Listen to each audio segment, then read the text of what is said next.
Raman ji, industry ਨੂੰ ਲੈ ਕੇ ਕੀ latest update ਆ? ਕੀ ਗੱਲਬਾਤ ਜਿਹੜੀ ਉਹ ਇਸ ਟਾਈਮ ਚੱਲ ਰਹੀ ਆ? ਹੁਣ ਜਿਹੜਾ ਸੀਜ਼ਨ ਦੂਜਾ ਹੁੰਦਾ ਪ੍ਰੋਡਿਊਸ ਦਾ, ਉਹ ਚੱਲਣਾ ਸ਼ੁਰੂ ਹੋ ਗਿਆ ਜੀ?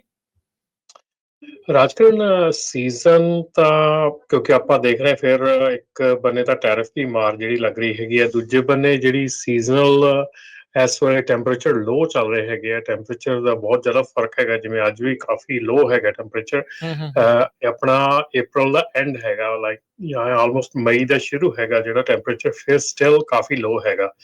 ਤੇ ਇਹ ਵੀ ਇੱਕ ਰੀਜ਼ਨ ਬਣੂਗਾ ਕਿ ਜਿਹੜਾ ਮੌਸਮ ਹੈਗਾ ਇੱਥੇ ਜਿਹੜਾ ਹਾਟ ਹੋਣਾ ਚਾਹੀਦਾ ਹੈ, ਜਿਹੜਾ ਸੀਜ਼ਨਲ ਹਾਟ ਹੋਣਾ ਚਾਹੀਦਾ, ਤਾਂ ਕਿ ਜਿਹੜਾ ਪ੍ਰੋਡਿਊਸ ਆ ਉਹਦੀ ਪੈਦਾਵਾਰ ਜਿਹੜੀ ਆ ਉਹ ਠੀਕ ਹੋ ਸਕੇ।